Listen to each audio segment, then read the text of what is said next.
First tonight, NATO and Poland have dismissed Ukrainian accusations that Russia carried out a missile strike on a Polish village. They say the rocket that killed 2 people was likely fired by Ukraine's own air defense system as it tried to protect itself from a barrage of Russian missiles on Tuesday. But the incident has ramped up tensions among NATO and G7 nations and stoked fears that the conflict is spilling over beyond Ukraine's borders. Arise chief correspondent John Cookson reports.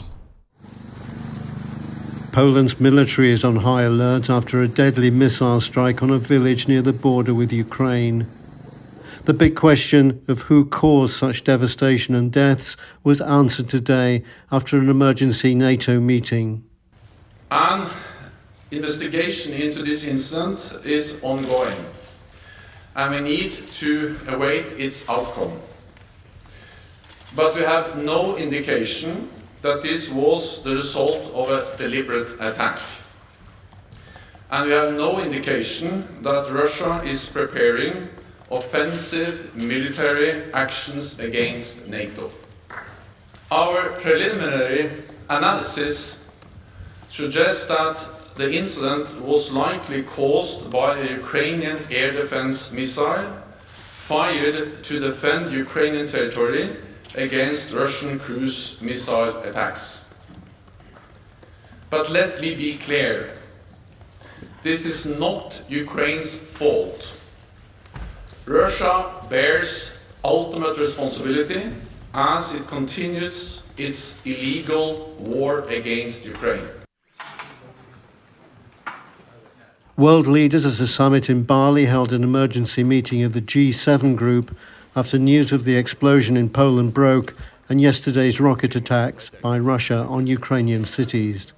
While other world leaders were working together to tackle the greatest challenges our people face, Putin was launching indiscriminate attacks on civilians in Ukraine.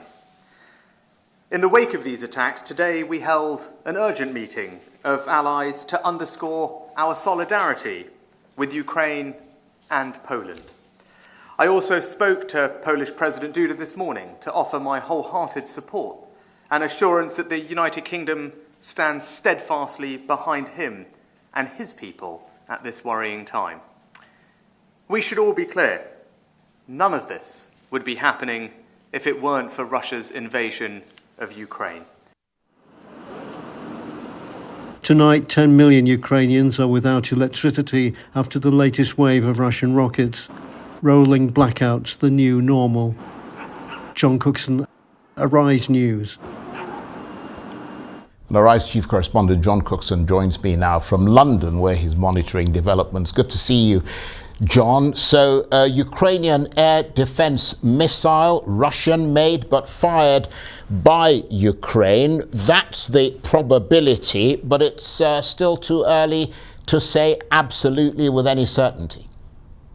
Hey Charles, good to see you. Yes, well, what a tense 24 hours it's been since the news of that explosion just over on the other side of the Polish border came through, and the first indications from the Pentagon was that a Russian missile was responsible. Well, since then there's been a lot of backtracking, Charles, and as we saw in my report, Jens Stoltenberg, the Secretary General of NATO, making it very clear that although investigations are still underway, it seems that it was in fact a part of a Ukrainian defense system that was fired at a Russian missile, and the debris simply landed in Poland, killing sadly 2 men, one 60-year-old tractor driver and a 60-year-old warehouse man.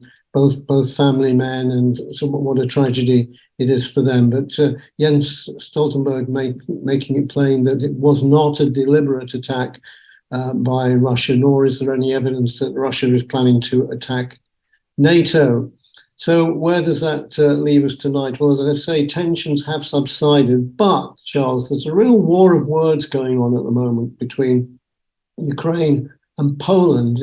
Kiev demanding to go to the crash site to examine the debris because it is hinting that they don't believe the story that is being put around that it was a Ukrainian missile that caused the damage. And the Poles reacting, saying, no, you can't attend. The only people who can go there are the Americans and our own Polish experts. So that's something to be resolved in the next day or so. It hasn't blown over, but tonight tensions are less than they were earlier this morning.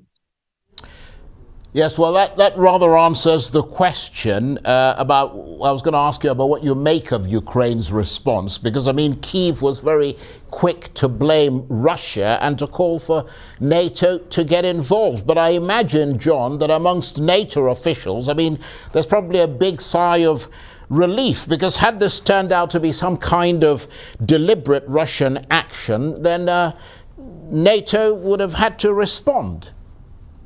It would absolutely, Charles. The other line that's been put around by Kiev is that, in fact, it was a deliberate move by Russia to fire a missile so close to the border, because they tracked it, and the target was apparently an electrical power station, that it was a deliberate act by Russia to draw in a Ukrainian fire. So an accident such as this was likely to happen. So that's another line being put around. But look, you know, in a hot war, things can go wrong. And only a couple of weeks ago, we had a very close call between a British fighter jet and a Russian fighter jet over the Black Sea.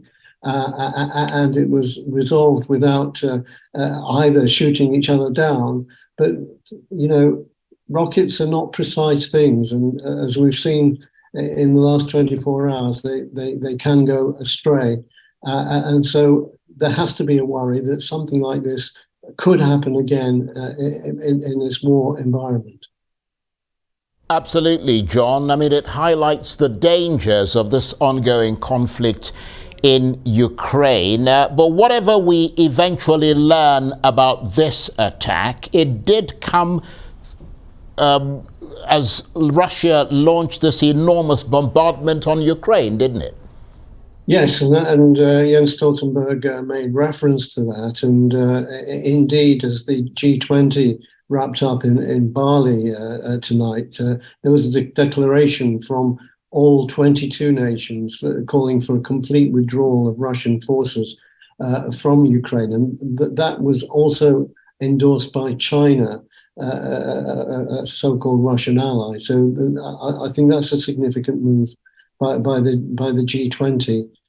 But you know, Russia, to an extent, has the upper hand. It can fire, as we heard, 90 missiles yesterday into Ukraine. As you saw in my report, 10 million people are without electricity tonight in Ukraine. And it has a devastating impact on the morale of the people. Now, as you know, I've reported from Ukraine, and their spirits are sky high, of course, and they're defending Ukraine like demons against its Russian onslaught. But the constant bombardment must chip away at the spirit of the Ukrainian people, and it's something that the Russians are likely to be exploiting in coming weeks and months. Well, absolutely. I'm inclined to agree with you, John. And as you said, that bombardment coming as the G20 was taking place, their summit. How much does that show the Russian attitude to the whole international reaction, suggesting that Moscow doesn't care to a large extent? Well, I think that was clear already, wasn't it, Charles? I don't think Putin really cares about what the Western international community think, because, as he said in a speech earlier this week, he sees Russia under attack and encroachment by the West. And as long as he can keep the likes of South Africa, India, China, and other African nations on side, or at least not attacking him diplomatically or from a sanctions point of view, I think it's all grist to his mill, and it's a story that he can sell well to the Russian people. It fits his agenda that the West is on his doorstep, on Russia's doorstep, on the point of, you know, encroaching on the motherland and this he can sell to the Russian people, who are told the story through state-controlled Russian media. John, thanks very much indeed. John Cookson is Arise chief correspondent.